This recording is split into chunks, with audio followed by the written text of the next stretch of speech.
নমস্কার বন্ধুরা, good morning. কেমন আছেন সবাই? আমি সুপর্ণা আর আমার নতুন একটি ভিডিওতে আপনাদের অনেক অনেক ওয়েলকাম জানাই। আশা রাখছি যে যেখান থেকে আমার এই ভিডিও দেখছেন আপনারা প্রত্যেকেই খুব ভালো আছেন। আজকের দিনটা ছিল মঙ্গলবার আর এখন ঘড়ির কাঁটাই বাজছে সকাল 5:30। আর এখন থেকেই আপনাদেরকে সাথে নিয়ে আমি আমার ভিডিওটা স্টার্ট করছি। তো ভিডিওটা দেখতে থাকুন, আশা রাখছি ভিডিওটা দেখতে আপনাদের ভালোই লাগবে। তো সকাল হতেই আপনাদের সঙ্গে এটা শেয়ার করলাম, এগুলো রিনি কালকে রাত্রির 12টা সাড়ে 12টা পর্যন্ত বসে বসে বানিয়েছে। তো স্কুলের প্রজেক্টের জন্য বোতল কেটে একটা ফ্লাওয়ার ভাস বানিয়েছে, আর এটা হচ্ছে সোলার কুকার। তো স্কুলের প্রজেক্টের জন্য আর কি বানাতে দিয়েছিল, তো নিজেই এইগুলো সব বসে বানিয়েছে। কত সুন্দর ফুলগুলো বানিয়েছে, বেশ দেখতে ভালোই লাগছে, তাই ভাবলাম আপনাদেরকেও একটু দেখাই। আর এগুলো বানাতে আমি কিন্তু ওকে এতটুকুও হেল্প করিনি, ও পুরোটাই নিজেই বানিয়েছে। কীভাবে বানাতে হবে ফোনে আর কি দেখে নিয়েছিল, তারপর নিজেই পুরোটা কাগজ টাগজ কেটে আর কি বানিয়েছে।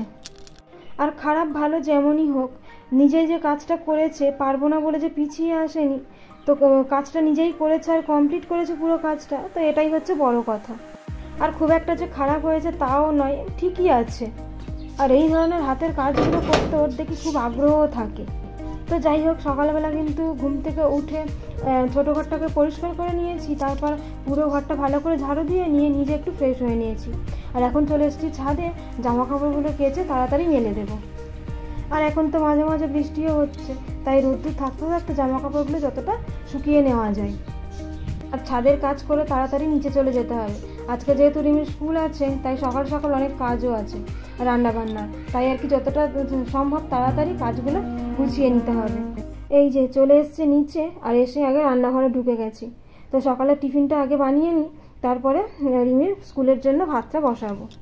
আর সকালে তো আমাদের বেশিরভাগ দিনটাতে রুটিই হয়, তো আজকেও রুটিই বানাবো। আর রুটির সঙ্গে খাওয়ার জন্যে পটল কুমড়ো আলু দিয়ে একটা মিষ্টি মিষ্টি করে একটু তরকারি বানিয়ে নেব। একদিকে কিন্তু আমি দুধটা ফুটতে বসিয়ে দিয়েছি, আর আরেকদিকে তরকারিটা চাপিয়ে দেবো। প্রথমে কিন্তু আমি কড়াইতে তেলটা গরম করে নিয়েছি, তারপরে ফোড়ন হিসেবে দিয়েছি একটা তেজপাতা, একটা শুকনো লঙ্কা আর একটু 5 ফোড়ন। তারপরে দিয়ে সবজিগুলোকে একটু ভাজতে বসিয়ে দিয়েছি। আর ততক্ষণে এইদিকে আমি আটাটা মাখিয়ে নেব। আর ওদিকে যতক্ষণে আমি আটাটা মাখিয়েছি, ততক্ষণে এদিকে আমার সবজিটা বেশ ভালো মতন ভাজা হয়ে গেছে। এবার পরিমাণ মতো একটু নুন দিয়ে দিচ্ছি, একটু চিনি দিলাম। আর প্রতিদিনের যে সমস্ত রেগুলার মশলা আছে, একটু হলুদ গুঁড়ো, লঙ্কার গুঁড়ো, জিরের গুঁড়ো, একটু ধনের গুঁড়ো দিয়ে ভালো করে ভেজে নিলাম। তারপরে দিয়ে দিলাম টুকরো করে রাখা টমেটো। টমেটো দিয়ে ভালো করে একটু কষিয়ে নিয়ে পরিমাণ মতন জল দিয়ে দিলাম। আর ভাজার সময় কিন্তু সবজিগুলো অনেকটাই সেদ্ধ হয়ে গিয়েছিল, তাই জলটা একটু কম পরিমাণে দিলাম। তো তরকারিটাতে জল দিয়ে ফুটতে দিয়েছি। যতক্ষণে বাকি সবজিগুলো এদিকে ফুটে সেদ্ধ হবে, ততক্ষণে এদিকে আমি রুটিগুলো এক এক করে বানিয়ে নেব। আর তাহলে আমার আর একটুও টাইম নষ্ট হবে না, মানে ওদিকে তরকারিটা হতে হতে আমার এদিকে রুটিটাও হয়ে যাবে। আর সকালবেলা যেহেতু অনেকটাই কাজ থাকে আর পুরোটা আমাকে একাকেই করতে হয়, তো এইভাবেই একটু বুঝে গুছিয়ে কাজ করলে কিন্তু টাইমের মধ্যেই কাজটা শেষ করে নিতে পারবো। আর এই যে এদিকে কিন্তু আমার রুটিগুলো হয়ে গেল, আর তরকারিটাও সবজিগুলো মোটামুটি সেদ্ধ হয়ে গেছে। এবার একটু গরম মশলা দিয়ে নাড়িয়ে নিলাম। আর এরপর কিন্তু একদিকে আমি ভাতটা চাপিয়ে দিয়েছিলাম, আর আরেকদিকে চাটাও করে নেব, কারণ সবার টিফিন খাওয়ারও টাইম হয়ে গেছে। আর সবাই চা টিফিন আর কি একসঙ্গেই খায়, তো তার জন্যই আমাকে পুরোটা একসঙ্গেই রেডি করে দিতে হয়। তারপর সবাইকে টিফিন গুছিয়ে দিয়ে দিয়েছে, সবার টিফিন খাওয়া হয়ে গেছে। আর আমার কিন্তু ততক্ষণে এদিকে ভাতটাও হয়ে গেছে। আর এবার রিমি ভাত খাওয়ার জন্য একটা ডিম ভেজে দেবো। তো এই ডিম ভাজা, ওর এই তরকারি আর একটু ডাল করেছি, ডাল সেদ্ধ দিয়েছি আর কি, তো ওটা দিয়েই ও খেয়ে নিয়ে স্কুলে চলে যাবে। আর রিমির ভাত খাওয়া হয়ে গেছে, তো ও স্কুলের জন্য রেডি হচ্ছে।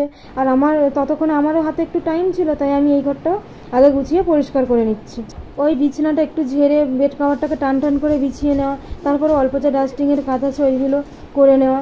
তো ওইগুলো চেষ্টা করি প্রত্যেক দিনই আমি ওরা স্কুল বেরোবার আগেই আর কি এই কাজটা করে নিতে, কারণ বাড়ি থেকে বেরোবার আগে যদি একটু চারদিকটা পরিষ্কার পরিচ্ছন্নভাবে দেখে যেতে পারে, তো ওদের মধ্যেও কিন্তু একটা পজিটিভ এনার্জি কাজ করবে। আর তাই প্রত্যেক দিনই চেষ্টা করি রান্না বান্নার ফাঁকে ফাঁকে ঘর বাড়িগুলো যতটা সম্ভব গুছিয়ে পরিষ্কার করে নেওয়ার। সবটা হয়তো নিট অ্যান্ড ক্লিন করতে পারি না, তবে চেষ্টা করি বিছানাটা যাতে একটু পরিষ্কার করে নিতে পারি, কারণ ঘরের মধ্যে বিছানাটা যদি গুছানো থাকে তাহলে মনে হয় কিন্তু ঘরটা অনেকটাই গুছানো আছে। আর তাই প্রত্যেকদিন আগে আমি বিছানাটাই আগে গুছিয়ে নেওয়ার চেষ্টা করি। তো যাই হোক, তারপর ওরা স্কুল চলে যাওয়ার পরে টুকিটাকি যা ক্লিনিং ডাস্টিংয়ের কাজ ছিল ওগুলোকে এখন করে নিচ্ছি। আর সকালবেলা যেহেতু ছোটো বেডরুমটা ফাঁকা থাকে, তাই ওই দিকের রুমটা তো পরিষ্কার করা হয়ে গেছে। তারপর বড় বেডরুমটাও ক্লিন করে নিয়েছি। আর এখন চলে এসেছি ডাইনিং রুমে। তো ডাইনিং আর কি চেয়ার টেবিলগুলো যা মোছার ওগুলো মুছে নিয়েছি, তারপর সোফাটাও পরিষ্কার করে নিয়েছি। দেন টিভি ক্যাবিনেটটাও ভালো মতো পরিষ্কার করে নিলাম। আর তারপর রান্নাবান্নার যে সমস্ত বাসনপত্র ছিল ওগুলো তো মাজা তখন হয়নি, তো এখন ওইগুলো মেজে ধুয়ে পরিষ্কার করে নিলাম। আর খাওয়ার জলের বোতলগুলোও ফাঁকা হয়ে গিয়েছিল, তাই পাম্প চালিয়ে খাওয়ার জলের বোতলগুলো একেবারে ভরে নিচ্ছি। দেন থালা বাসনগুলো মেজেছিলাম, ওগুলো এখন জল ধরার জন্য ঝুড়িতে রেখে দেবো।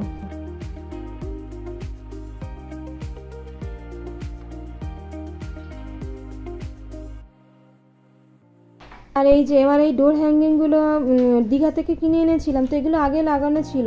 আর ওই ঘরটা রং করার জন্যই আর কি তখন খুলে রেখেছিলাম। তো আজকে ভালো করে ঝেড়ে মুছে নিয়ে আবার লাগিয়ে দিলাম। আর এইগুলো কিন্তু শামুকের। আর এই রকম ডোর হ্যাঙ্গিং ঝোলাতে তো আমার বেশ ভালোই লাগে।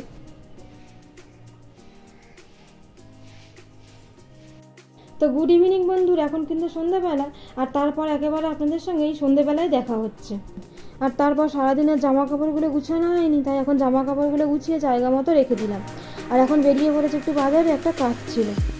আর কাজটা সেরে তাড়াতাড়ি বাড়িও ফিরতে হবে, কারণ রিমি একা বাড়িতে আছে। তো আর বাড়ি ফিরে আবার রাতে রান্নাটাও করতে হবে, তাই কাজটা মিটিয়ে তাড়াতাড়ি বাড়ি ফিরবো।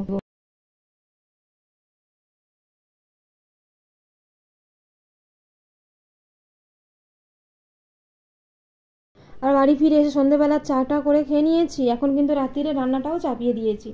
ওই সব রকম সবজি দিয়ে একটা চচ্চড়ি মতো করছি, আর ডিমের তরকারি করব। তাই ডিম আর আলুটাও কুকারে সেদ্ধ করে নিয়েছি। আর ভাতটা বাজারে বেরোবার আগে করেই গেছিলাম, তাই এখন তরকারিটা করলেই হয়ে যাবে।